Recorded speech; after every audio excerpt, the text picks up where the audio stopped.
Wiz! Hey! Don't be mad, but I pushed some buttons in your lab and now I'm in cyberspace. Looking for that elusive dislike bar that's been missing for months, but look what I found instead! Beer! Okay, not real beer, it's a bunch of emojis! Listen up, this is crazy! Did you know the Death Metal channel offers memberships for less than $3? I know, it's a steal! Members get exclusive badges, live streams, behind-the-scenes videos, members-only live chat, and over 20 unique emojis! All you gotta do is click the join button and you're in the club!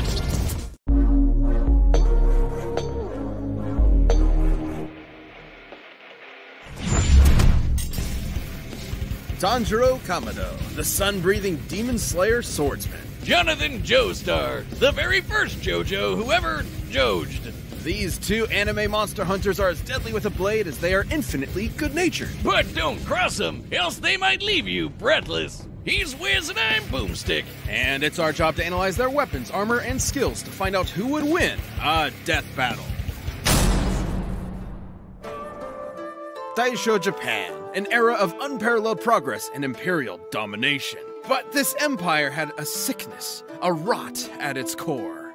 Demons. This race of superhuman cannibals originated from one being, their all-powerful progenitor, Muzan Kibutsuji. Who spent his evenings slaughtering families and eating them, including the Kamado clan. Though one of them fatefully survived, the eldest son, Tanjiro. Well, the good news is your sister Nezuko is alive too. Bad news is she's a demon now, so sorry champ, I'm chalking this day up as an L. But Tanjiro possessed the golden heart of an anime protagonist, and he devoted his life to curing Nezuko's curse and ending Muzan's evil once and for all. So he joined the Demon Slayer Corps, a secret group of badass demon hunters with badass swords. Forged from a unique sunlight-absorbing ore, the Nichiren Blade is one of the only weapons that can decapitate a demon and end their unholy existence for good. Especially when combined with the Slayer's fancy pants katana magic.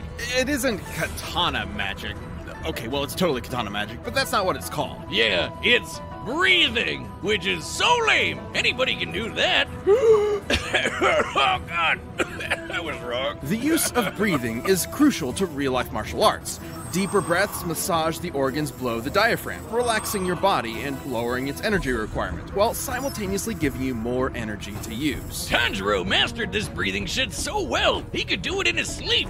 Literally 24/7. This is total concentration breathing, a technique developed by the Demon Slayers in order to massively increase their physical abilities to match their blatantly superhuman foes. Through the measured intake of oxygen, users can boost their concentration, reactions, and even manipulate the flow of their blood. This can help in slowing down poisons or speeding up the coagulation of wounds. Which means he can use it to quickly recover in case of injury or fatigue, and Demon Slayers can combine their breathing with their blades for, well, katana magic! Each breathing style is a separate form of sword combat. The first form Tanjiro mastered was water breathing, a flexible defensive style where a user's blade summons water to slice like a raging current. Tanjiro's literal boneheaded stubbornness made him a prodigy demon slayer in no time. He proved to be a tactical genius in combat, able to discern an opponent's weaknesses and exploit them in the heat of the moment. It was almost as if demon slaying was in his very blood. Because it was! Hundreds of years ago, the creator of the very first breathing style taught this knowledge to Tanjiro's ancestors, who passed it down to Tanjiro himself. This was the dance of the fire god, the Hinokami Kagura,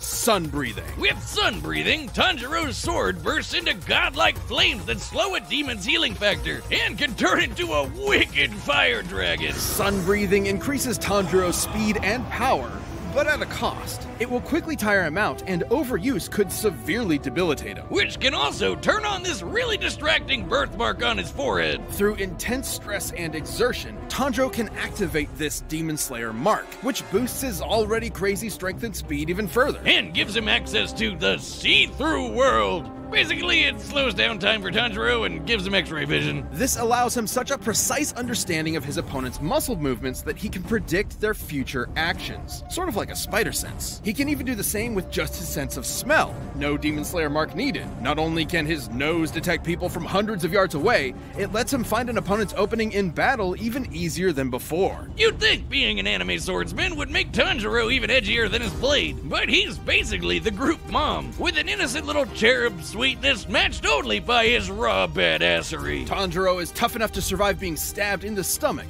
fast enough to dodge lightning, and strong enough to slice through and derail a literal demon train. That demon turned himself into a train, Wiz! Funniest shit I've ever seen. And this demon, Doma, was able to freeze the air into this giant ice statue in only a few seconds. That takes a lot of energy. And Tanjiro's managed to keep up with similarly powerful demons like Hantengu, Akaza, and eventually the strongest of them all, Muzan himself. With the help of his friends, of course. It would take all their efforts and countless sacrifices, but Tanjiro and the Demon Slayers would continue to fight to realize their dream of a world that is safe for humanity. And whatever Inosuke is. Victorian England! An infamously shit-tastic time to be alive. Whether you were a lowly street rat or a wealthy noble. Okay, well, that last one probably wasn't so bad. That is, unless your dad, in all his infinite wisdom, decided to adopt the single greatest asshole in human history and make him your brother. That'd make you one unlucky schmuck. That would make you Jonathan Joestar. Hadn't you heard, Wiz? Everybody just calls him JoJo. In an effort to take the Joestar fortune for himself, Jonathan's new brother Dio dedicated his life to breaking Jonathan emotionally, turning him into a docile puppet. But after being bullied, beaten, and thoroughly traumatized, something awakened deep in Jonathan's heart. The raging fire of a gentleman. I don't think beating the living piss out of Dio was gentle, but it sure was satisfying. Too bad it didn't last forever, because only a few years later, Dio got his revenge when he turned into a vampire and killed Papa Joestar.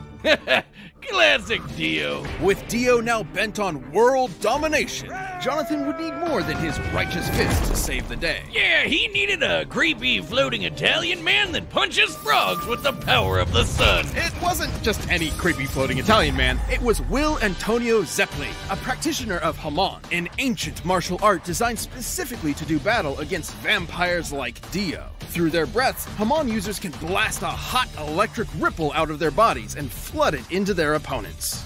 Huh. That's what Hamon means in English. The ripple. Man, if I had a nickel for every anime protagonist who killed monsters with the power of breathing, well, that'd be 2 nickels. But let's agree, it's weird that it happened twice. Hamon energy massively increases a user's physical abilities and allows them to disintegrate vampires with a single punch. In order to fight Dio, Zeppeli taught Jonathan everything he knew. Like the zoom punch, where Jonathan stretches his arm and punches an opponent from far away like he chomps on a gum-gum fruit. He does this by using the ripple to dull the pain of dislocating his shoulder before snapping it back. That might sound crazy, but there are real-life examples of breathing basically giving people superpowers. Like the Dutch adventurer Wim Hof, who can survive being nearly totally submerged in ice water for almost 2 hours. Through forced exhalation, Hof drops his oxygen levels in order to supercharge his body's thermoregulation and release euphoric chemicals to numb the pain, just like the zoom punch. Hamon is basically just like the Eastern idea of chi,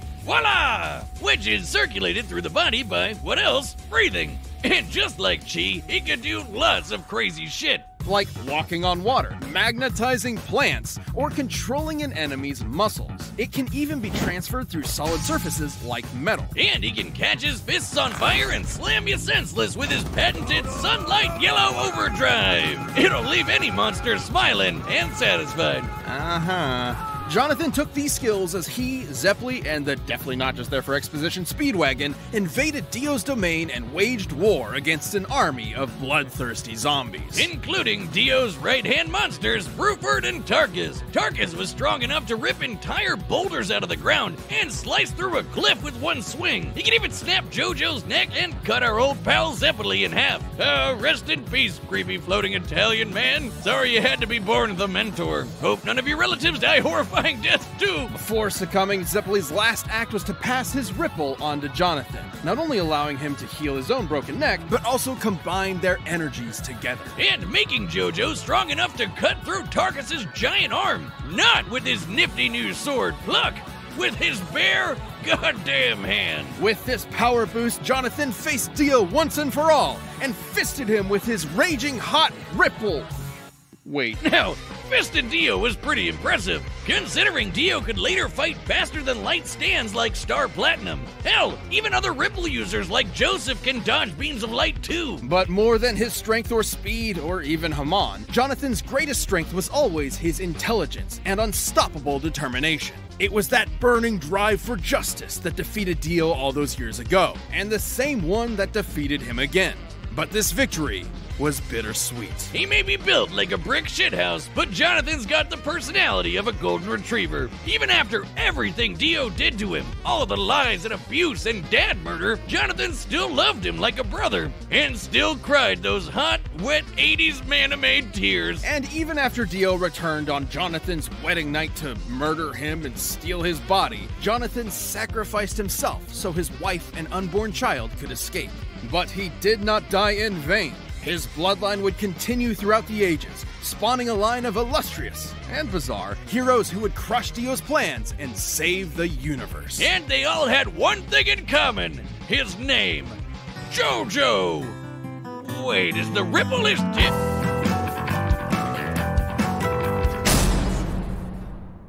Alright, the combatants are set. We've run the data through all possibilities. It's time for a death battle! This episode of Death Battle is sponsored by Babbel. For most of us, learning a second language in high school or college wasn't exactly a high point in our academic career. I don't know what you're talking about, Wiz. Those years I spent learning Klingon Pig Latin have paid dividends. Congratulations. But now, thanks to Babbel, the language learning app that sold more than 10 million subscriptions, there's an addictively fun and easy way to learn a new language. Whether you'll be traveling abroad, connecting in a deeper way with your family, or just have some free time, Babbel teaches bite-sized language lessons that you'll actually use in the real world. Babbel's 15-minute lessons make it the perfect way to learn a new language on the go, and you can choose from 14 different languages, including Spanish, French, Italian, and German. Plus, Babbel's speech recognition technology helps you to improve your pronunciation and accent. There are so many ways to learn with Babbel. In addition to lessons, you can access podcasts, games, videos, stories, and even live classes. Plus, it comes with a 20-day money-back guarantee. Right now, save up to 60% off your subscription when you go to babbel.com/deathbattle. That's babbel.com/deathbattle for up to 60% off your subscription. Babbel, language for life.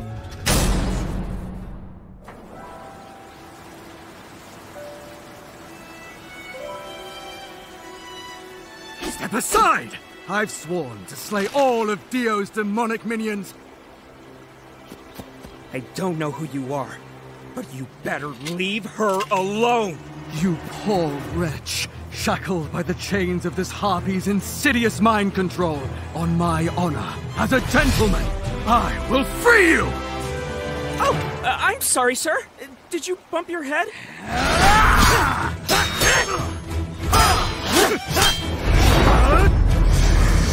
Total concentration! Water breathing! Most unorthodox. You fight with valor, noble swordsman, but I know the burning passion of my heart will carry me through! Aw, he's kind of adorable! Like a puppy! I wonder if he has a caretaker nearby.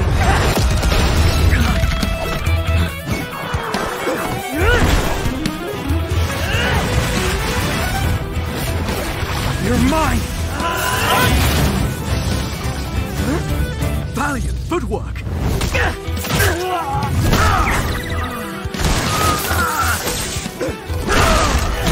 You will fall!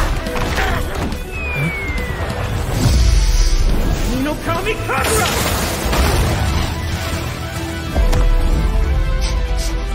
Nice try! Incredible! You could teach me a thing or two! Scarlet Overdrive!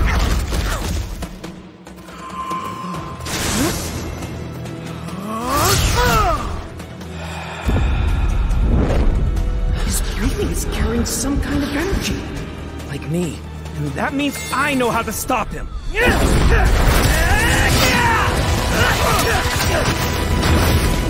focusing on my neck. Does he know? Metal Silver Overdrive!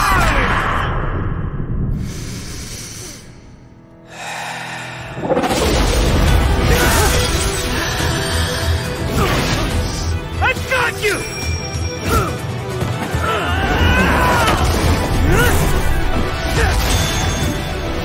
Wait! He's going for my lungs!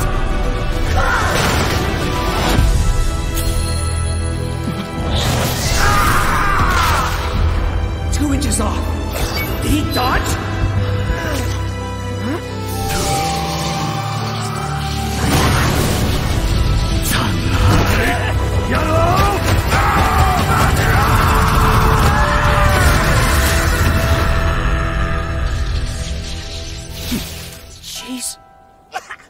My sister. On my honor as a gentleman, I will protect her with my life.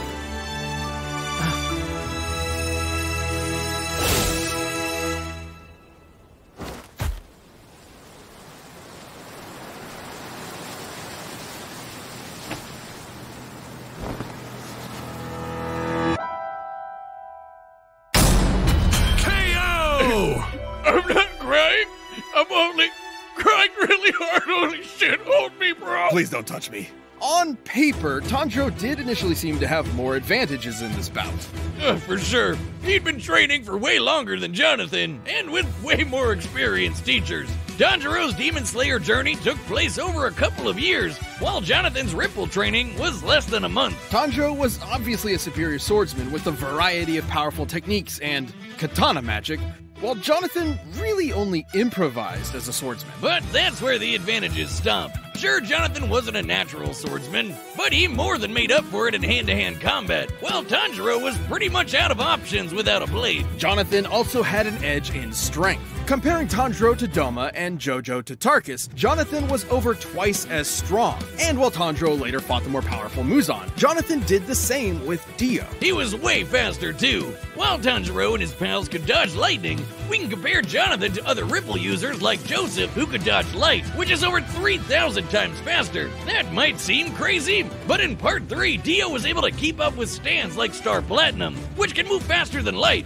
Dio did this on his own, and that was while using Jonathan's body. Even with multiple ways to predict Jonathan's movements and see the flow of his Ripple with X-ray vision, Tanjiro would not have been fast enough to keep up. Especially with the Ripple backing him up. Sure, the water and fire Tanjiro generates is impressive, but Jonathan was tough enough to power through it. Tanjiro, though, had no way to defend against the Ripple bypassing his durability and directly messing with his organs. Such as manipulating his muscles like a puppeteer, or directly shutting off his brain or heart, something other Ripple users have done to ordinary humans with a single zap. And Jonathan had the opportunity to do this literally every time Tanjiro blocked his blade. Sure, Tanjiro could recover himself with a breath, but that'd be a breath spent healing and not, fighting. And while Sun Breathing's overuse was dangerous to Tanjiro, JoJo's Hamon had no such drawback. Which meant that JoJo could keep fighting for as long as he needed to.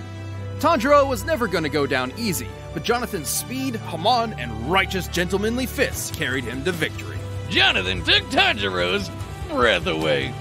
The winner is Jonathan Joestar. Thank you for watching. Stay tuned, we'll be jumping into the next matchup next week. But you can always get more Death Battle right now by clicking one of those boxes right over there, and by downloading the battle music linked down below.